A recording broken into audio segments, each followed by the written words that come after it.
So are you thinking about whether you want to jump into Crimson Desert? Let me give you my thoughts. So first off, Crimson Desert is this open world. They call it this action adventure RPG. I kind of think of it as like Zelda meets Skyrim meets like Red Dead Redemption meets Elden Ring. So it's got like the puzzling of Zelda where you have to like solve different little tasks or puzzles.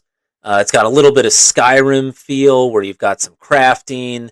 You can invest skill points in certain abilities and actions that you can do. It's got the kind of interaction with different NPCs that Red Dead Redemption has, and then the combat is a little bit of like Elden Ring feel without the super punishing like souls dying all the time feel to it. So without giving a lot of like story spoilers, generally you are the Greymanes, which is some collective of you and some friends of yours. You are fighting against the Black Bears. Early in the game, you and your Greymane counterparts get attacked, and you all get separated.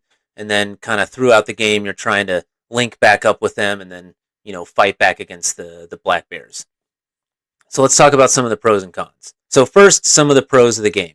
The open world is nice. It gives you the ability to play how you want to play. Obviously, there's going to be some main quest line that you have to follow that's going to take you around and that kind of stuff. But the open world in this game is nice. This is where it's kind of like Elden Ring, where you can just kind of walk out and go where you want to go.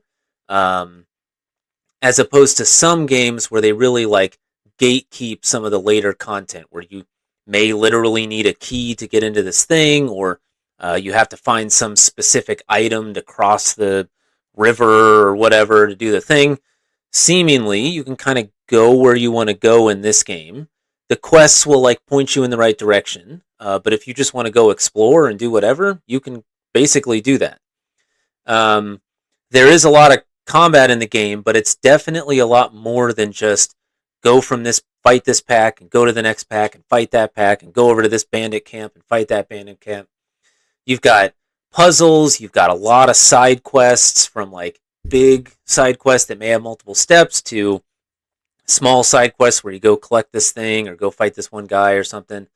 There's mini games which range anywhere from like literally playing rock paper scissors with some kids in town to archery contests or arm wrestling things, or fighting in some sort of fighting ring or something.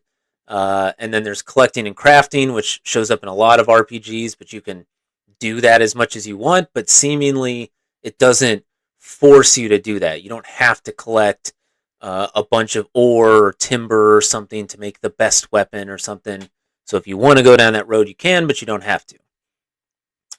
I personally like the way that they do questing and dialogue. So in this game, it's a lot of like cutscenes. So when you advance to the next step in a quest, or you're receiving a quest or ending a quest, it's a cutscene where you kind of see the interaction of your character with the NPCs that you're talking to. Some games have it where it's a lot of text and you have to do a lot of reading, which can be frustrating if you're kind of playing this game to unwind. You don't have to do a lot of reading. You can just kind of lean back and watch the cutscene as it goes through there. Cutscenes are pretty good. They're usually pretty quick, but you can get some more information about it. And if you don't want the cutscenes, you can always skip them.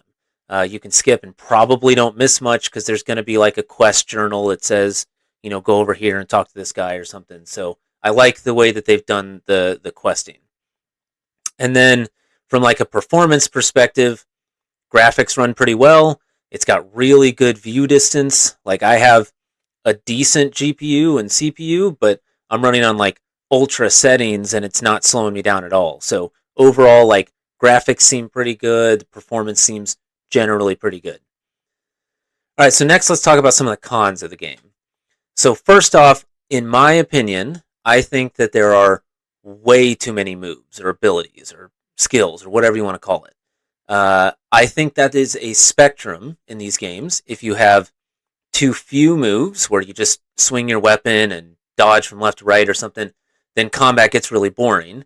But I think the other end of that spectrum is just too many things to keep track of. What I'm worried about going further into the game is that you're going to need these specific abilities for like certain boss fights.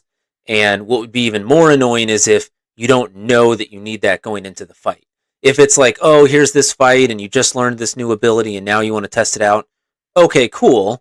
But if it's like, 100 hours into the game and, I can't win at this boss fight, and then I Google how do you do this boss fight, and it's like, oh, you need to use this ability that you learned in the tutorial. I've literally never used that since this. So I'm a little bit worried about the fact that there are so many different abilities. I mean, it's light swing with your weapon and heavy swing, and you've got a two-handed swing, and you've got a spinning swing and a dodging swing, and then you've got all these like weird little abilities that you're learning, and you can fly and you can jump up and you can jump back and all this stuff. It's a lot. So that I think is kind of worrying me going forward, is that I'm gonna get pigeonholed and I really only want to use these like 3 or 4 abilities. So I'm a little worried about that. And then the next point that I want to make, like my next con, is that in spite of the fact that I'm saying that there are too many of these moves and abilities, combat still kind of feels one-dimensional.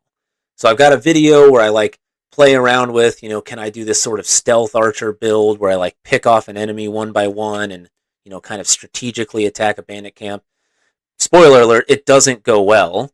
And so it kind of seems like it's forcing me into this melee physical DPS build, and whether I use a sword or an axe or a mace or a two-handed sword or whatever, it's all kind of the same feel. You're swinging a weapon in melee range, and that's kind of all you can do.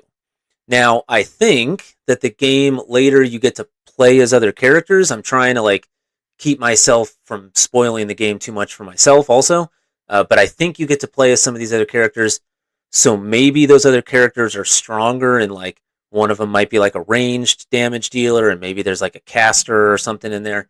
That I don't really know 100%. But currently right now I've tried to play around with some of this other stuff, and it's really just swing a weapon in melee range. And that feels kind of bad.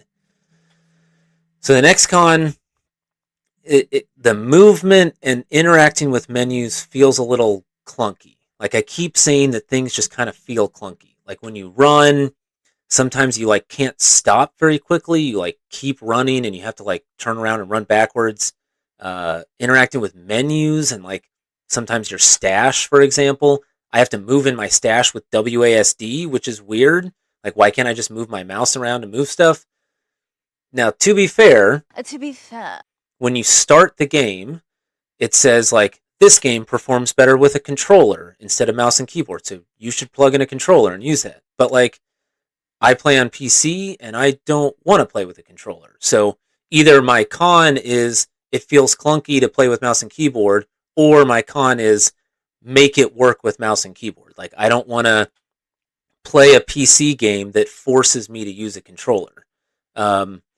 And then finally, my last con, this one may be a personal one, but I've had a lot of issues with like loading the game, especially when you get in high traffic areas like towns, which is weird for a single player game. Like sometimes multiplayer games have weird things when you interact with a bunch of other players or something. But this being a single player game, that shouldn't be the issue. And when I open like my task manager, it seems like it's a disk issue. Maybe my disk is being overloaded, but I'm not running a lot of other programs in the background or something. This could fully be my own issue, like with the way I'm running my computer, or maybe I need to offload some programs or something. But I'd be curious if other people are having similar issues where like loading in a town takes a long time, and sometimes I have to stand there for 30 seconds while it waits for the town to load. So that may be a personal issue, but maybe not. Let me know. So overall, I think the game is like positive. I like it. So some of the pros, it's got open world, which is good. It allows you to kind of play in a couple of different ways. More than just fighting. You've got puzzles and side quests and mini games and collecting and crafting. The dialogue and cutscenes in questing is really nice. And then generally, like the graphics and the kind of feel of the game are pretty smooth. Some of the cons, however, way too many moves, way too many abilities to keep track of, way too many buttons, and I'm trying to remember what does what. And then somehow, in spite of that, combat still feels a little one-dimensional, at least this early in the game. You're basically just in melee swinging a weapon. There's a little bit of clunkiness with movement and interacting with menus and different characters and stuff. That may be because I'm not using a controller, we'll see. And then I've had some personal issues with the way that the game is loading and the way it kind of plays when I do that. Overall, though, I think it's a good game. I would give it probably like an 8.1 out of 10. If you're on the fence about buying it and you got the time to play it, I think it's good.